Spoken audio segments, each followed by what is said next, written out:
Mwanadamu ambaye ni mimi na wewe, tulipoonyeshwa amana ambayo Mungu ameiumba, akaionyesha milima, ardhi, mbingu vibebe amana, vikamwambia Allah, ya Rabbi, mbona mzigo huu ni mkubwa hivi, lakini una malipo.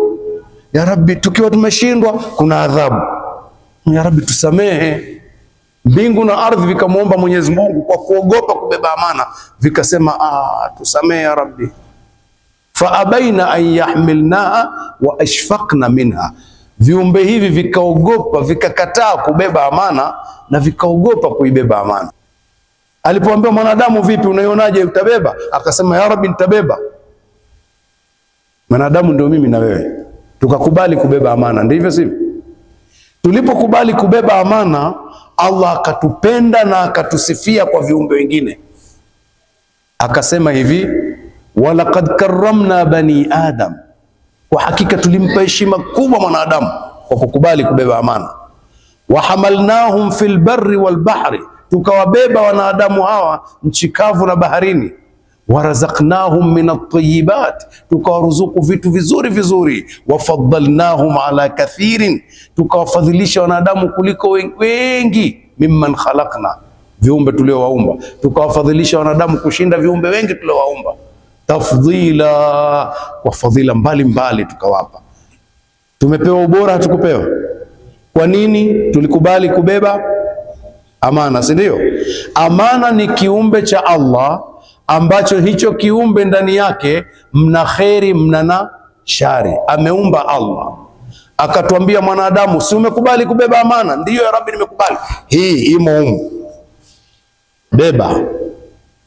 beba, fuata njia hii, peleka kule. Hii njia ndio manhajullah, sawa sawa, tuko pamoja? Pita njia hii, peleka amana kule. Ndani ya amana hii kuna nini? Kuna nini? Kheri na shari, vyote vimeumbwa na Allah, si ndio? Lakini vimo ndani ya chupa. Beba amana, pita kwenye njia hii, peleka kule. Kazi yako ni kufanya nini?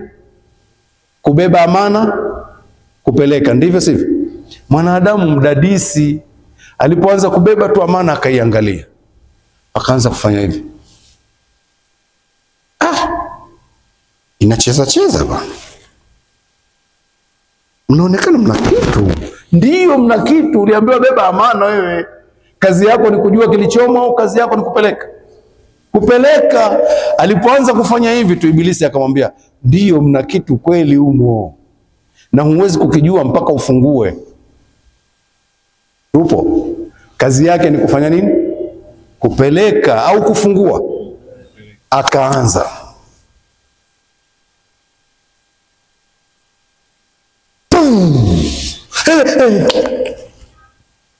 kumetoka kitu hakutegemea, shari iliyokuwa imo ndani akaziba, lakini imetoka, haijatoka. Aliyeitoa ni Mungu, ni yeye. Nani alileta shari sasa, Mungu au yeye?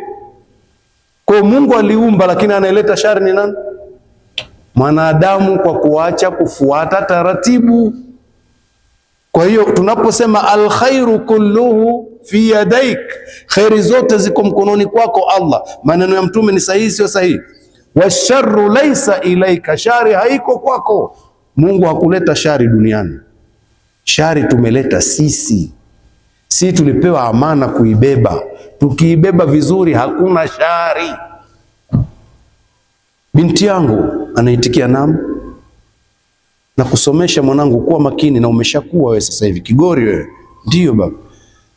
Usisikilize maneno ya wavulana, watakubabaisha. Tulia, soma mpaka uwe mkubwa kabisa. Anayekutaka aje akuchumbie nyumbani, sawa sawa. Usimsikilize mtu njiani, sawa sawa. Anatoka nje, yuko katika, amebeba amana, hajabeba hapo, anakutana na bwana wa bodaboda. Wewe unakuwa mjinga, mimi nawapeleka wenzio huko bure, wewe nini sasa?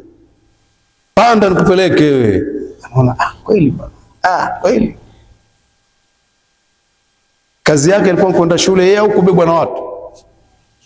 Aende mwenyewe, si ndio? Ndio amana, si ndio? Anaanza kupanda pikipiki za watu. Ameacha njia, hajaacha njia. Alipokwisha acha njia, mwenye bodaboda amempatia sasa. Sasa nakupeleka kila siku mshikaji wangu, sasa inakuwaje? Si urafiki tayari mimi nishaanza. Mimba.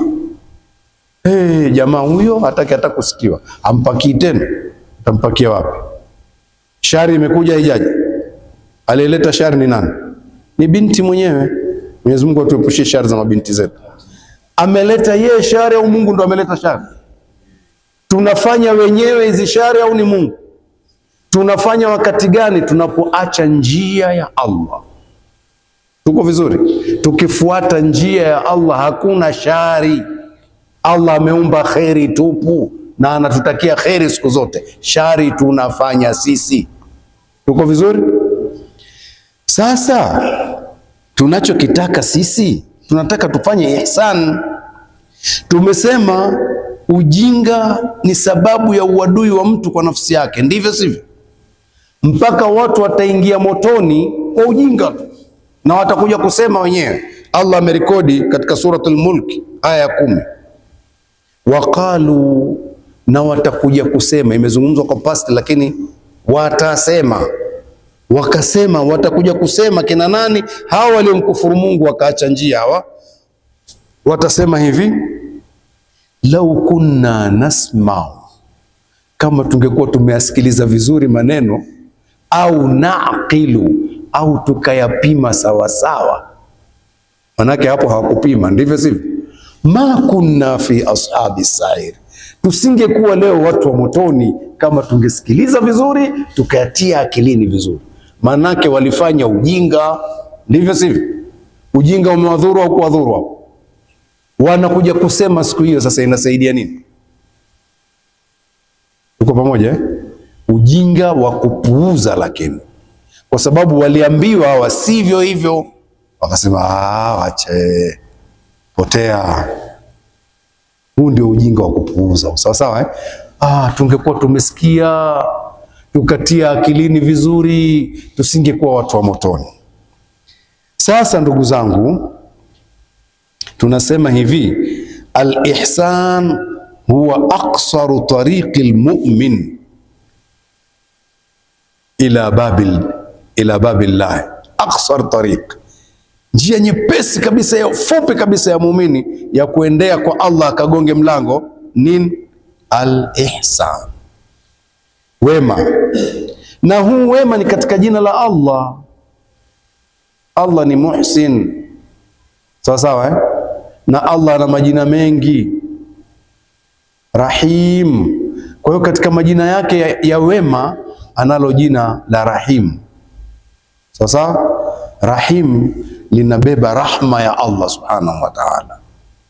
Hebu sisi katika hii ihsani tunataka kuzungumza, tuzungumze kwa jina hili la Allah moja, Rahim. Jibandike sifa ya Allah ya rahma, ugonge mlango wa Allah uone kama haufunguliwi. Jibebeshe sifa ya Allah ya rahma,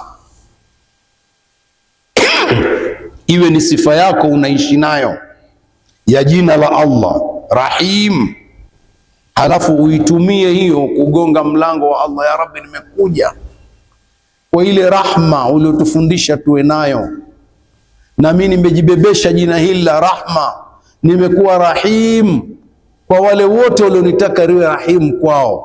Ukiugonga mlango wa Allah unafunguliwa. Kwa hiyo kuwa mwema kwa kujibebesha jina hili, na kuambia hivi pamoja na kuiambia nafsi yangu, irham man haulak,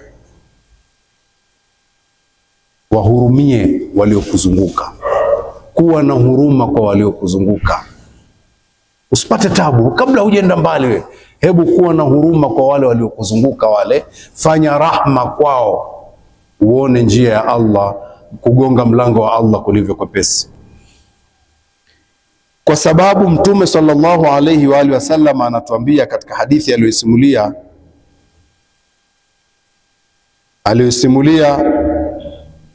Amr ibn al-As, Abdullah bin Amr ibn al-As, Abdullah bin Amr ibn al-As anatuambia hivi, Mtume sallallahu alayhi wa alihi wasallam alisema maneno haya, arrahimuna yarhamuhumur rahman tabaraka wa taala, wenye sifa hii ya rahma, wenye rahma kwa viumbe, wanaowahurumia viumbe wenzao.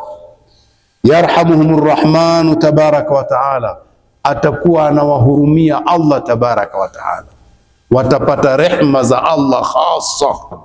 Wahurumieni viumbe wa Allah, kuweni na rahma kwao hawa mlionao katika ardhi. Yarhamukum man fi sama, ili mpate rahma akuhurumieni Allah aliyoko mbinguni. Bali sio atakuhurumieni yeye, atawaamrisha na wengine pia waunge urafiki na nyinyi. Tuko vizuri? Tutapata rahma za Allah na rahma za viumbe wa Allah walioko mbinguni. Allah anamwambia Jibrili, mimi nampenda yule, na wewe mpende. Jibrili anampenda huyo mtu. Jibrili anaita walioko mbinguni, mpendeni yule, anapendwa na Allah na wale viumbe wanampenda. Thumma yudha'u lahu alqabulu fil ard, kisha mtu huyo anaandikiwa kukubalika ardhini. Ni rahma za Allah hizo, zimekuja kwa sababu ya rahma zako kwa viumbe wa Allah. Tuko pamoja? Msikilize Allah subhanahu wa ta'ala alivyo na huruma kwa mafundisho ya Mtume sallallahu alaihi wasallam. Mtume anasema hivi, laisa minna, si mwenzetu, si katika sisi, si mwenzetu, si katika kundi letu huyo, man lam yarham saghirana, ambaye hakuwa na rahma kwa mdogo wetu. Hana rahma, anamfanya anavyotaka kwa sababu ni mdogo, ye mkubwa, ana nguvu, kandamiza tu. Hana rahma kwa mdogo wake, hamuhurumii. Hana huruma kwa mdogo wetu. Walam yuwaqir kabirana, au walam yarif wa yarif haqa kabirina, na akawa hakuijua haki ya mkubwa wetu. Mdogo wetu hakumhurumia, mkubwa wetu hakumheshimu. Huyu si mwenzetu. Zote rahma hizo. Leo vijana wanaweza wakawa kwenye foleni, wakamuona mzee naye amekuja na bakora pengine, au mzee mwanamke pia na mwanae na bakora hivi katika foleni yako. Wewe ule na nguvu ya kusimama, kwa nini usimsogeze yeye akamaliza shida yake? Vijana leo ndio wakimuona mtu kama huyo amekuja, anatoa simu ajifanya kumuona, na akiwa kwenye foleni ya kukaa hospitali ndio kabisa anamwacha akae mwisho kule, akae mpaka. Kwa nini usimpitishe yeye mbele? Wala ungempitisha mbele usingelaumiwa na wengine. Kwa mfano kwenye nafasi yako ukamwambia kwanza akae, alafu ukaona hapana, ukaomba wengine, jamani mwachieni huyu bibi hapa, au mwachieni huyu babu hapa, wenzako pia wangekuachia. Kama ilikuwa ni kwenye basi, town bus, umemwona amekuja ukampisha kiti akakaa, ungepungukiwa na nini? Au hata ukamuombea kwa mwenzio akae. Lakini leo vijana wakimuona mtu mzima kama hivyo, hawampi haki yake, hawaitambui haki yake, wanatoa simu eti asimuone. Si mwenzetu ambaye hakuwa na rahma kwa mdogo wetu, wala hakumpa haki, hakuitambua haki ya mkubwa wetu. Tunatakiwa tuwe na rahma, ndio ihsani yenyewe hiyo. Tuko vizuri? Naam.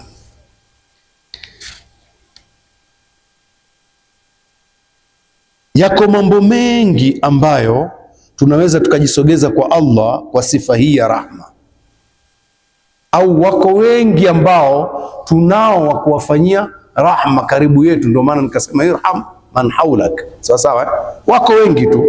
Mzazi kwa watoto wake rahma, kiasi cha rahma zake kwa watoto wake ndivyo anavyobeba rahma za Allah.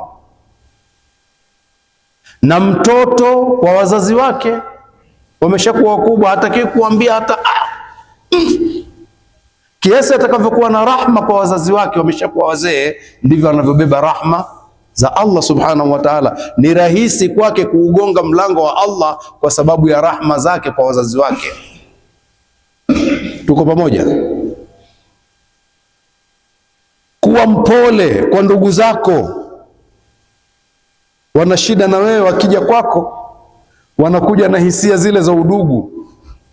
Mungu amekufungulia neema, ndugu yako hana neema vizuri, ziko ndogo ndogo, kuna vitu anahitajia kwako. Akija kwako kwa sababu ni ndugu yako, haji kama mtu baki, Mtu wa mbali akija anakuwa mnyenyekevu, ndivyo sivyo? Mtu wa mbali akija kukuomba anakuja kwa unyenyekevu, lakini ndugu yako haji kwa unyenyekevu huo. Saa nyingine akuja anakuambia, tena ukiwa mdogo ndo kabisa, kama wewe una kipato yeye hana. Bwana mdogo, nimekuja bwana. Anakuita bwana mdogo hivi, nimekuja bwana, nini na shida kidogo, nataka unisikilize bwana. Anakueleza shida yake, hana wasiwasi. Sasa unataka na wewe akupigie magoti pia? Kaka yako akupigie magoti au dada yako akupigie magoti? Kama anavyokuwa mtu mbali amekuja amekunyenyekea vile, na yeye pia afanye hivyo? Hapana. Tambua haki yake, kuwa na rahma kwake ili ugonge mlango wa Allah kirahisi. Wa ati dhal qurba haqqahu, wape ndugu, mpe ndugu haki yake. Ndio Mungu anaagiza hivyo. Kwa hiyo ukimpa haki yake hiyo, unagonga mlango wa Allah kirahisi. Ya Rabbi, kwa kutekeleza kwangu haki za ndugu zangu, nina shida hii, nisikilize. Allah anakuambia nimekusikiliza. Ibada tunazozifanya kwa unyenyekevu kwa Allah, Allah anatusikiliza wakati wa shida. Aliwafungulia watu mlango wa jiwe ule kwa ibada zao. Si mnajua kisa hicho cha watu watatu? Mlango umebana, mmoja anasema nilifanya hivi ya Rabbi kwa ajili yako, likafunguka. Hawajaweza kutoka. Ya Rabbi, na mimi nilifanya hivi kwa ajili yako, likafunguka. Mwingine nilifanya kwa ajili yako, mlango umefunguka. Jiwe kubwa. Ni kwa sababu ya ibada zao kumtumikia Allah. Na wewe umefanya ibada ya kuwapa ndugu zako haki zao, hiyo ni ibada Mungu anaitaka. Unagonga mlango wa Allah, unafunguliwa. Tuko vizuri? Mwingine mayatima, rahma kwa mayatima. Mungu amehimiza kufanya hivyo, ukafanya kwa ajili ya Allah, utagonga mlango wa Allah kirahisi. Mwingine kwa vikongwe, vikongwe tumeshawazungumza. Wajane, ukafanya hivyo. Kwa wagonjwa, ukafanya hivyo. Mpaka kwa wanyama, mpaka kwa wanyama, mpaka kwa wanyama. Kuna bwana mmoja alikuwa amekushikwa na kiu katika safari zake huko, akaona kisima ambacho anaweza kushuka akanywa maji humo ndani. Akashuka mpaka akafika ndani akanywa maji. Alipomaliza anatoka nje, afika juu tu kwa taabu zote alizopanda, anamkuta mbwa anarambaramba mchanga ulio na maji pale nje.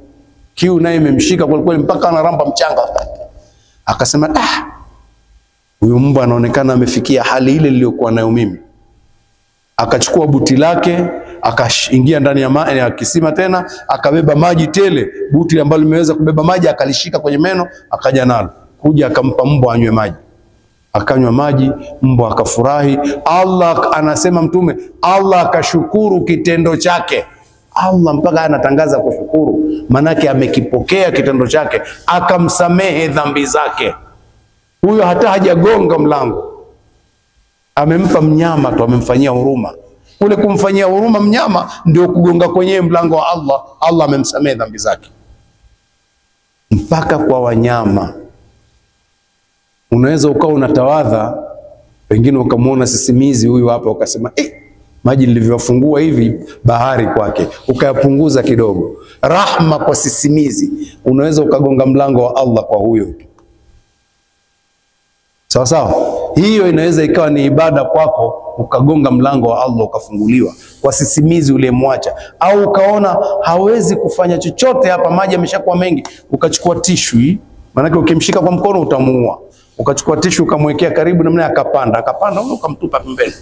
Hii rahma hii inaweza ikakufanya ukafunguliwa mlango hii kwa sisimizi. Tuko pamoja? Nasaha 24 TV.